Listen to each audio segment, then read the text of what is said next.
Hello and welcome to my reflection on this reading for the third Sunday of Lent. When I'm doing First Communion and confirmation preparation, I always hand out images of Jesus when I do a session on Jesus to see which one speaks to people and which one they find really difficult, because Jesus is being depicted over the course of history in so many different ways by so many different cultures that there's no one image of Jesus that you can point to and say, yes, that's definitely him. And of course, there were no pictures in the Bible. We don't get any physical descriptions either. So really, we're left to ourselves to imagine what Jesus looks like to us. But every time, this particular image gets picked out as one that people aren't comfortable with. And that's unsurprising. It's not a pretty picture, is it? It's a picture of an angry Jesus. But of course, that is based in the Bible. We can't ignore the fact that Jesus got angry at least once, if not more times, with Peter when his patience was sorely tempted. But this instance, of course, is when he kicked over the tables of the moneylenders, which we'll hear about now. Passover of the Jews was near, and Jesus went up to Jerusalem. In the temple, he found people selling cattle, sheep and doves, and the money changers seated at their tables. Making a whip of cords, he drove all of them out of the temple, both the sheep and the cattle. He also poured out the coins of the money changers and overturned their tables. He told those who were selling the doves, "Take these things out of here. Stop making my Father's house a marketplace." His disciples remembered that it was written, "Zeal for your house will consume me."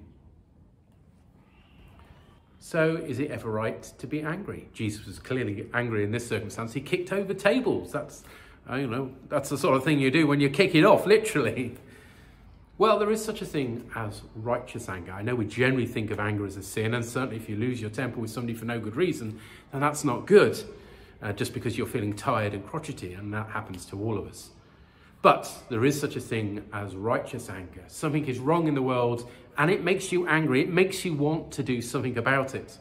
And this is fascinating because it's in the news at the moment. The right to protest is once more up for debate.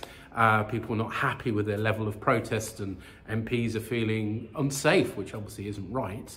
But on the other hand, there is the freedom to protest that we have in our democracy that we can't curtail without the state saying what's right and what's wrong on issues that perhaps should be down to the people. So how do we decide then, as Christians, what is right and what is wrong? How do we decide if our anger is righteous or actually sinful and something to try and overcome in ourselves? Ultimately, for me, it always boils down to those words of Christ: love God and love your neighbour. And if my neighbour is being abused, if my neighbour is being persecuted, if my neighbour is being left out of things, then that makes me angry. I want them included. I want them to feel part of our community. And sometimes that can make me feel a bit awkward because they're not like me and they don't agree on me and all the different things that I think are important. But ultimately, we are to show love. That is what we're called to do as Christians. And that will sometimes, believe it or not, make us righteously angry. Because in Jesus' case, it was the poor that were being ripped off. They couldn't come to the temple to draw near to God because they just didn't have the money to buy the various sacrifices and paraphernalia that were involved when you went to the temple. For Jesus, anybody who's blocking somebody else coming to know God makes him angry. And there are lots of instances of that in the gospel. This is just the most obvious and physical one. We should be angry too if somebody is being prevented from knowing God. Ultimately, as Christians, we are called to be lights shining in our community. And if somebody is hiding that light from people, then it is right to be angry. I pray that you may have the wisdom to know when it's right, when it isn't right to be angry this Lent and always. Amen.